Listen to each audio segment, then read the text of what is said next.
Hello students, good evening to you all. Today, the main topic of our discussion is power sharing. As you know, this is the chapter of class 10 Civics.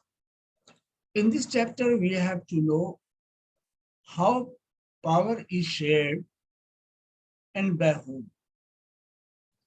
So first of all, we should learn what is meant by the term power sharing. What is power sharing? You know, power sharing is a mechanism in which power to rule is shared by different organs of the government at different levels.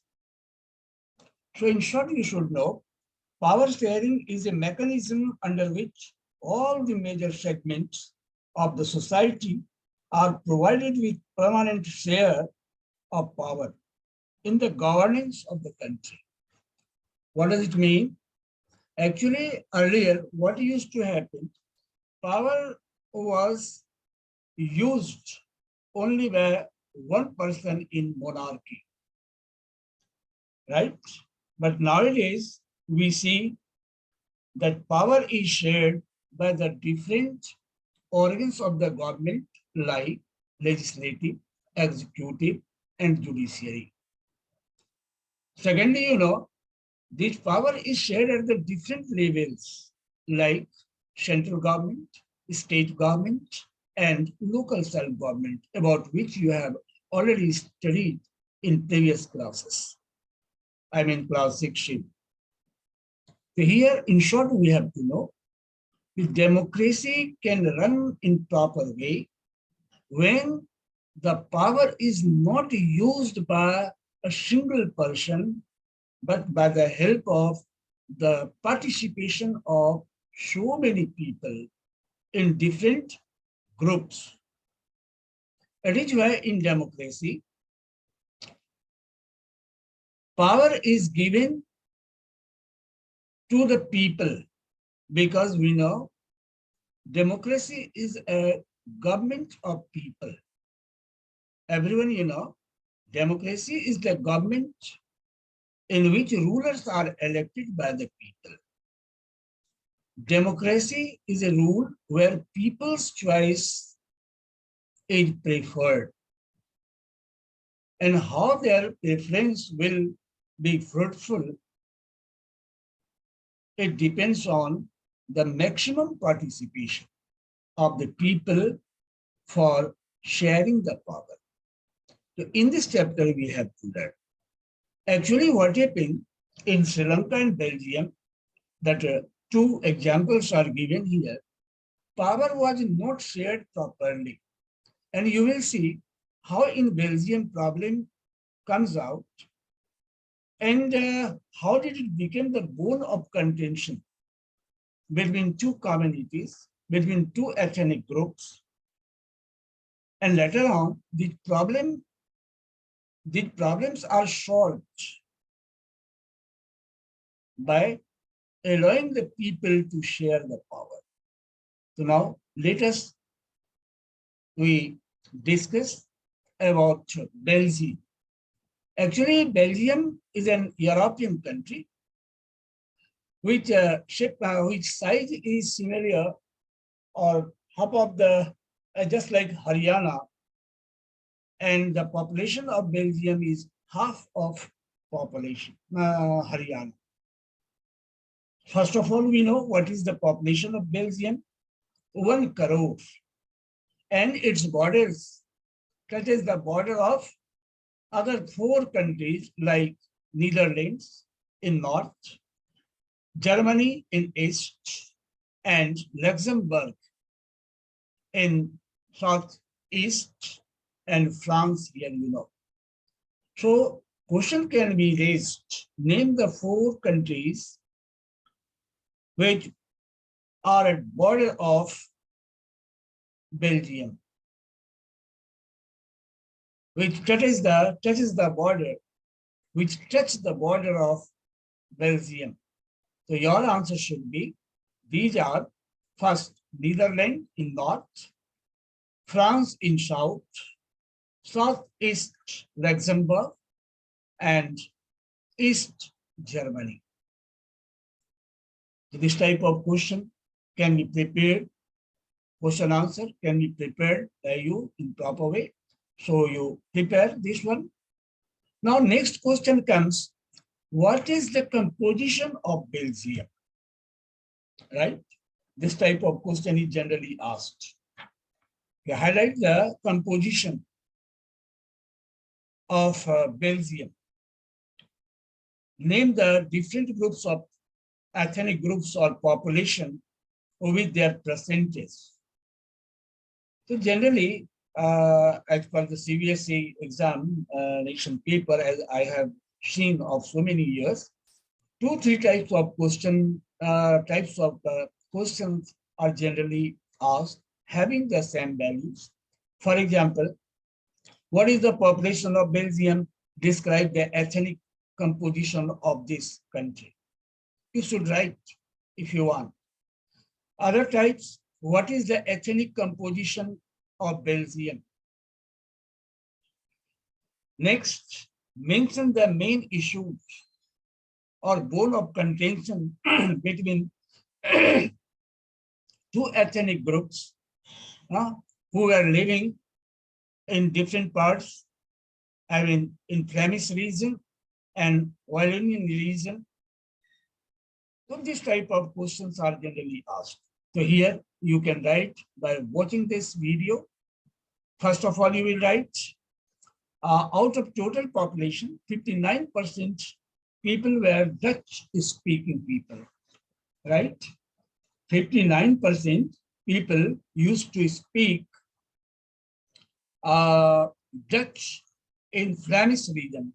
And you know, actually this area are the Flemish region. And 40% people were living in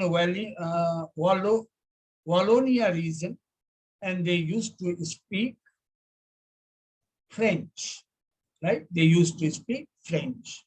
In this way, you have learned these are the two major population group of population whose language was quite different. 59% people used to speak Dutch, and 40% people used to speak French, and remaining 1% of the Belgian used to speak German. In this way, three languages were very popular, were spoken by the people of Belgium.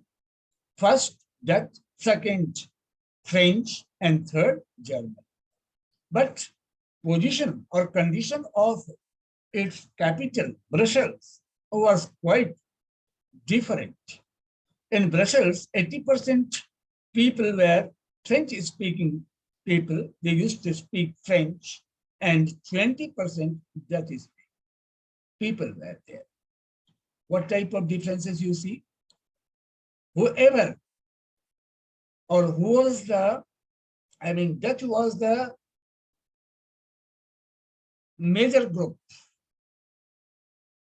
Dutch-speaking people were in majority in the rest of Belgium, while they were in minority in Brussels, and that is vice versa. Now we have to learn what happened of such differences of population. Actually, here you have to watch power sharing equally availed by both the groups. You know, if power is not shared properly in democracy, one group is exploited by others, either the majoritarian or powerful group. Here you see the minority of French-speaking people were more powerful and rich. And as you know, Dutch-speaking people were in majority, but they were not so much powerful and rich as the French were there. Very late, the Dutch-speaking people got the benefits of education and economic development. And it is why they wanted to have the share in government, denying the rights of minorities who were in much more numbers in power and wealth. And this led to the tension between two groups. And this tension turned into violent activities, killings between 1950s to 60s. And as far as matter is concerned of the Brussels, I mean, capital of Belgium, their condition was much more acute because Dutch-speaking people were in minority.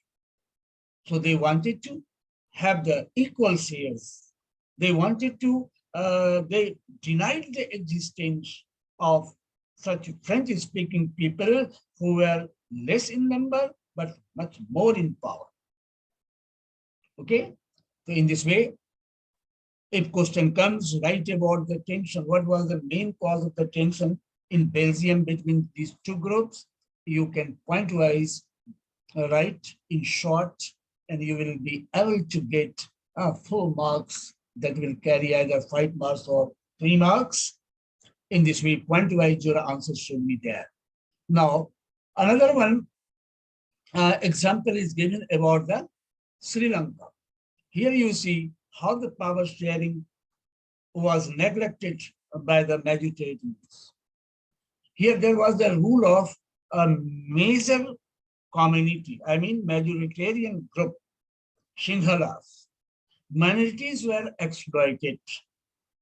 They were not given the due regard, due respect, due place in the government. And it became the cause of the conflict between Sinhala and Tamils. So many years, both of these ethnic groups, both these groups fought against each other, and so many people were killed. Later on, their problem was shot out by giving stress on power sharing and by bringing some constitutional change about which we will study or we will discuss in coming slides. So here, one different types of question is asked. One type of question is asked in exam. You write about the composition of Sri Lanka, right? Or what were the majoritarian measures taken by the Sri Lanka to establish Sinhala supremacy? About this we will discuss later on. First, we have to know what is the ethnic composition of Sri Lanka. Or another type of question is what? Give a brief assessment of diverse population of Sri Lanka, right? So in this way, you can point out all these things in your answer sheet, and you can write in short, but in complete sentence, right? So here, all the points are reflecting in front of you. You can point out how will you write. You can write in this way. Sri Lanka has the diverse population. I mean, different ethnic groups, people used to live in Sri Lanka. The major social group are Sinhalas, speakers, whose percentage is 74 in terms of population I'm talking, out of the all populations of the country. Actually, here is the percentage, so there is no need to say out of it. So 74% people were the Sinhala speakers and speaking people. And the number or the percentage of the Tamil speakers were 18%. There are two types of Tamils. There are two types of Tamils. One is Indian Tamils and another one is Sri Lankan Tamil. 13%. Their number is 13%. Here you should be clear, you should know it clearly. Okay, who were the Indian Tamils and Sri Lankan Tamils. Actually, among Tamils, there are two subgroups. Tamil native of country are called Sri Lankan Tamil. I mean, the original From time immemorial, those Tamil who are living in Sri Lanka are recognized as Sri Lankan Tamil, whose percentage is 13, and rest whose ancestors or forefathers came from India as plantation workers during the British period or colonial period, and their descendants settled there, they are known as Indian Tamils, right? Most of the Sinhala speaking people are Buddhist, while most of the Tamils are Hindus or Muslims. There are about 7% Christians who are both Tamil and Sinhala. So in this way, this is the composition of Sri Lankan people in Sri Lanka. And main reason of tension was what? There was the domination of majoritarian, right? Majoritarian who were majoritarian in Sri Lanka, yes, really, Sinhala. And they did not give the equal share to Tamil or rest of the people in Sri Lanka, and it became the main cause of the tension in Sri Lanka. Here, what do you see? Power sharing is not equally shared. Only one group has got so many powers, and they denied the existing opportunities of their progress of the minority. So democracy cannot exist for a long time where there is no good channel, no proper way of power sharing. What happened, which make the Tamil arrogant? So here you see the majoritarian measures taken in Sri Lanka to establish Sinhala supremacy. और यही कारण हुआ सिंहलास और तमिल के बीच में संघर्ष का. Because here power sharing, equally power sharing was denied. Some steps were taken by the Sinhalas, I mean its government, who were in majority. Here you see in the Act of 1956, right? An act was passed in Sri Lankan Parliament in 1956, according to which some steps were taken, decisions were taken that annoyed the Tamil or non-Sinhalas. And they started struggle to bring equality in society or equal share. They fought for equal share of the governance. So first of all, you know, here I have written also question. Examine any 4 regions for strained relationship between the two. First is Act of 1956. As you know, in 1956, an act was passed, according to which Sinhala language was declared as official language, disregarding Tamil, right? Next, a preference was given to Sinhala applicants for government jobs and the chances to have the admission in universities. It was also against the Tamil. As you know, the language of Tamil, I mean, Tamils used to speak Tamil language, right? And here Sinhala was declared as the official language. It created difficulties in front of the educated Tamils. It was just like the barrier in the field of the job opportunities of Tamils. Now third, a new constitution was created, formed, that stipulated to protect and promote Buddhism. And you know, Buddhism was the main religion of Sinhalas. Here, Hindus, Muslims, I mean Islam, was not brought under consideration. So these actions taken under the Act of 1956 created the feeling of alienation, separation, or protest. And this was the main cause of Sri Lankan problem, right? Having seen this action taken under the Act of 1956, naturally, Tamil became arrogant, aggressive. They started protest. So here question also comes. Mention the main reason of the protest led by the Tamils against the majoritarian government or rule. Why did Tamil went against Sinhalas? Here, you know. Parties were for what actions were taken by Tamil. Why they became, it is already mentioned here. Now, all these actions were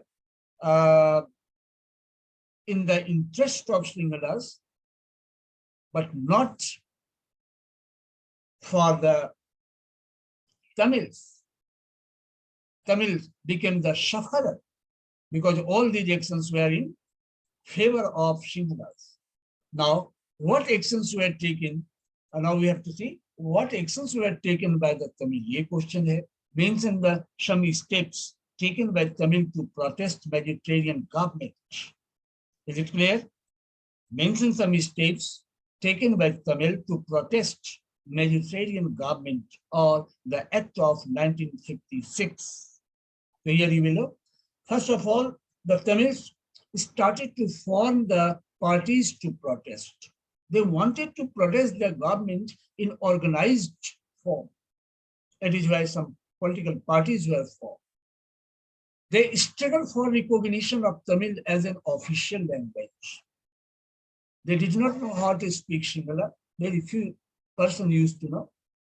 Their main language was Tamil, so they also strive for the recognition of Tamil as an official language. Next, they fought for regional autonomy. As you know, here, this area is shown in red color you are seeing. In north and northeastern area, these were very rich populated, these were the Tamil populated area and rest Sinhalas. Now, next day, they demanded for the equality of opportunity in education and jobs. And at last, demand for an independent Tamil Elam. You know, Elam means what? State. Okay, but what was the result? Was there where the demands of Tamil accepted, brought under consideration by the majoritarian government? No, their demand was denied, and it created distrust between the Tamils and Sinhalas, and it brought the civil war. And in this way, the tension between the Sinhalas and Tamil reached into different forms, violent form, and that is called civil war. Is it clear? So civil war, here you should learn what is the meaning of civil war. If question comes, define the term or write about the civil war. Actually, civil war is a violent struggle or conflict between opposing groups within a country that becomes so intense that appears just like an internal war, war-like condition. The civil war broke out. Between whom civil war broke out? First Tamil, and next one is what? Can you know? Do you know? Tamil and Sinhalas. Sinhalas. Now there was need to end this problem. So one by one, you know, another question here is how the problem of Belgium solved. How did the ethnic conflicts or differences accommodated in Belgium? how the Belgium problem was sorted out or solved. Here, point-wise, you can write. First of all, in the government, the equal number of ministers were appointed in center from the Dutch and French-speaking area. I mean, the number of ministers of these two languages spoken people separately, I mean, Dutch-speaking ministers and French-speaking ministers were appointed in equal numbers so that no chance should be appear for struggle or the conflict or tension. Next, it was mentioned in the Constitution that no single community can take major decision alone. By the help of these two communities ministers, any decision will be taken. Next, many powers of central government were given to the state government in both of the region, in Flemish region and Wallonian region, so that the balance can be maintained, so that people can feel that their representatives are getting the equal chances in power sharing. And last one, the state government, it was declared that the state government will not be the subordinate authority to the central government. And Brussels, where the problem was acute, more acute than the rest of the Belgium, is different types of system was launched. Here, both the community were given equal representation. As you know, in Brussels, there was the differences in the population of both the community. So to solve these problems, equal representation. I mean, the French-speaking people and the Dutch-speaking people, both of them were given to choose, I mean, elect their representatives in equal number. And to have a good power sharing, in another type of system was launched, and that was called third type of government or community government. That government was elected by the people, representative of this community. I mean, community was elected by the representative of the community was elected by the people belonging to one language community, no matter where they live. Have you understood? Where they live. So in this way, these problems were solved. Here you can have some problem in understanding. As just now I have explained, the community government solved the problem. Here you should learn, community government is elected by the people belonging to one language community, such as either Dutch, French, or German speaking. This government has the power regarding cultural, educational, and language-related issues. And in this way, this problem was solved by these actions. Here, I think you have learned much more. Next day, we will discuss with other slides and topics. So here in short, I am giving you some questions to solve. First of all, you listen and you should write in your copy and search the answer. First question, what is community government? What is community government? Next, which community was relatively rich and powerful in Belgium? Which community was relatively rich and powerful in Belgium?